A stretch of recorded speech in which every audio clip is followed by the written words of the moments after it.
Hello everyone, Rich Longacre here to talk about one of the coolest performance level amplifiers I've ever come across and to give you a little demo of that amplifier. This amplifier is a circuit that was invented by a fellow named Doug Sewell, who works for Paul Reed Smith as his chief amplifier designer, and between the two of them they've come up with some pretty award-winning stuff lately. And we're happy to have this one in the shop to let you folks hear. What's remarkable about this amplifier is that it has two completely different landscapes or voicings in both the front end and the back end of the amplifier in the form of switching choices. So in other words, I can choose to have this amplifier sound like an old Plexi a la Jimi Hendrix, or I can choose to have it sound like an old Marshall that Dwayne Allman used to use, which was a 50-watt bass head. All by switching a switch in one of three different locations or places in the circuit. So what I'd like to do is demonstrate the amplifier's strengths with both the voices with two different types of guitars. So I'll start by using its Hendrix or HX voicing. The name of this amplifier is called the HX/DA. HX for Hendrix, I would think, DA for Dwayne Allman. So let's do the HX portion of it first. And I'll start by just describing the tone controls. We don't have a camera angle on the control panel, so I'll just go from left to right with what they are. First, you have your input jack, and the input jack goes right into what's called the HXDA gain mode knob, and then to the right of that is a bass gain knob, and then to the right of that are treble, middle, and bass controls, real simple EQ. To the right of that, presence, global presence, and then to the far right, a master volume. It's noteworthy to talk about the two input gain volumes. One is called the HXDA gain, as I said before, and then there's a bass gain. And what these are, and the way they're wired in the circuit, is just as if you had an old Marshall Plexi with the four inputs gained together or chained together already. So both of these volumes react and behave as if you had those two different channels in your old Plexi, but you only have to worry about the one input. They're already cascaded together. So there's no right or wrong way to set them. It's personal preference with regards to how much gain you want and how much of the EQ in each of the gains you want. More treble out of the HXDA, you can get that. Or if you want more of the bass side, then you could just simply turn that up as well. It's all about how you mix them. And with the Stratocaster, that extra bass kind of comes in handy too. All right, so I'm just going to play a couple of signature kinds of things with the guitar's amp set the way it is, and it's kind of like a medium gain setting. It's not all dimed out. And I'm going to do it with the guitar's volume sort of rolled off. And this is the front pickup of a Stratocaster equipped with David Allen Austin Blues pickups.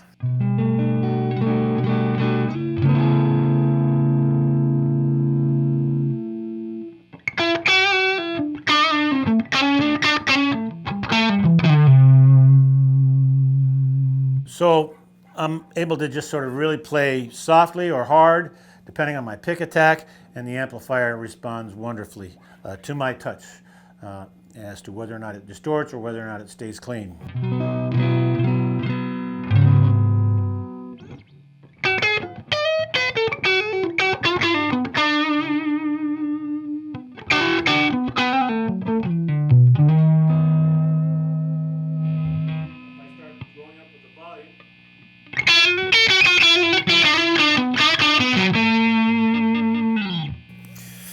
I'll go to the middle setting now.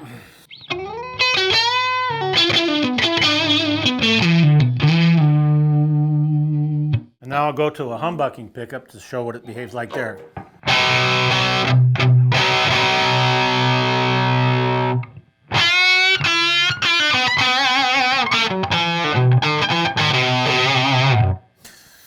So it can go from a really nicely tinged British sort of chime with the volume rolled down, and just by turning the volume up and going to a different pickup, I've got all the chunk in the world that I need, and I still don't have the input gains dimed out. All right, so now we've switched guitars, and we've also switched the landscape by putting it on each of the three settings of the switches on the front of the amplifier's control panel to the DA side, or Dwayne Allman side. And the amplifier now is going to sound decidedly darker and sweeter, especially with a Les Paul or a two humbucker equipped style of guitar, which I will now demonstrate.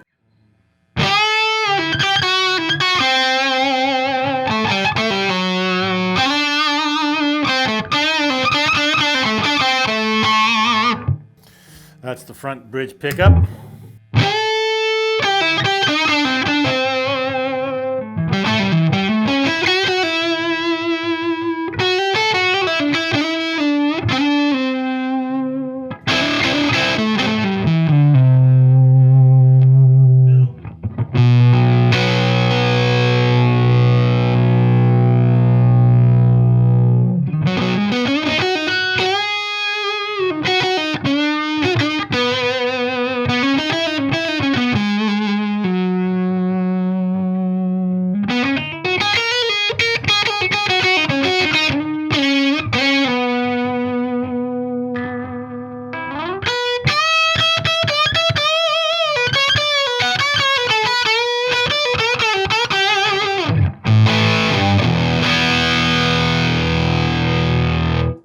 And it's just got a real sort of raw organic fullness to the way that the distortion behaves and breaks up in the low frequencies.